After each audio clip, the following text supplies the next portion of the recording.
Thank you, Mr. Chairman, and thank you to the two witnesses, of course, for being here. And let me just also say congratulations to Chairman Crapo on a wonderful 2 years as chairman. And you've been great to me and to the whole committee, and really appreciate your approach.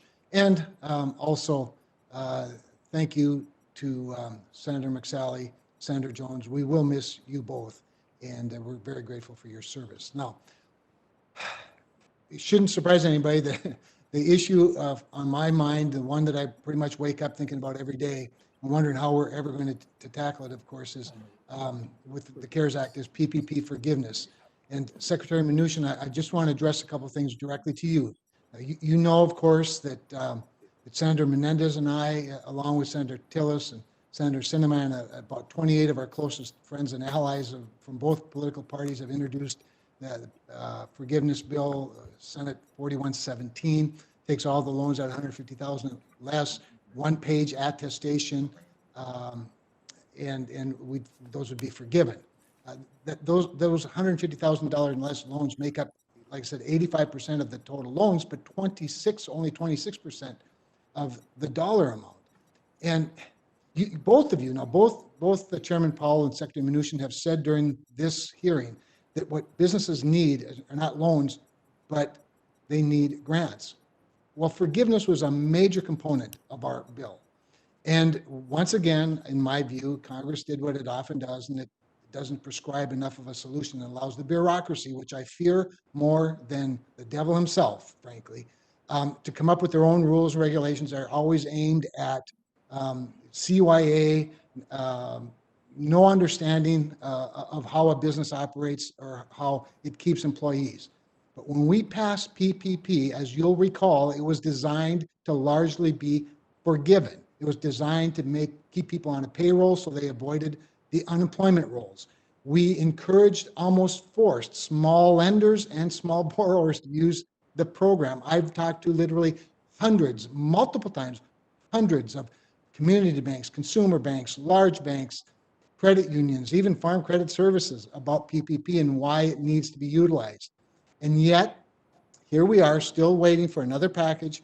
It is my hope, desire, conviction to work my tail off to prescribe a solution to this. But in the meantime, Mr. Secretary, I've been very disappointed in SBA's response. They seem to use, like the bureaucracy always does, use their discretion to the advantage of the government, not to the advantage of the small business. Let me give you just some specific examples that I've heard from my constituents. And I'm going to give you one borrower example, small business, so pretty typical, I think. Here's what they wrote to me. Senator Cramer, please help. That's the opening line.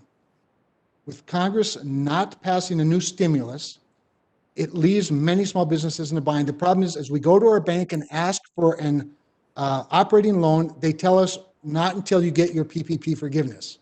Now, why haven't they gotten it? You know, we've been pretty instructive on this. The bank says until we receive notice from SBA that our original PPP loan has been forgiven, they aren't going to give us the money. Here's how slowly they're working on this particular loan. This is a loan of just right at about $100,000.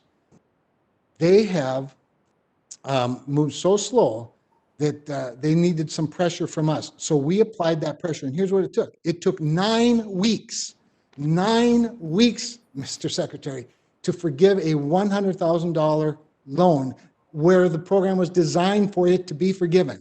This is a small hotel operation in Bismarck. 9 weeks, and guess what? It took really 9 weeks and 1 day, because the day that we made the call to inquire at SBA, they finally forgave the loan. Now, this is just one example out of hundreds, maybe even thousands of them. Here's one from a lender, before I let you answer.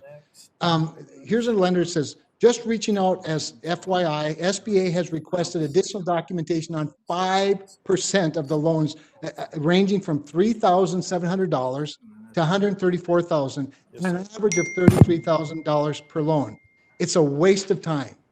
So the bureaucracy, again, always does what the bureaucracy is going to do. Mr. Secretary, this is very disappointing. This is very disappointing to people who didn't even want to take loans. They could have laid all of these people off. They could have gotten that very generous unemployment extension program, but they trusted us. And SBA did what just know the bureaucracy is always going to do. They've extended the time. They've asked for more documentation. They've put more demands on them.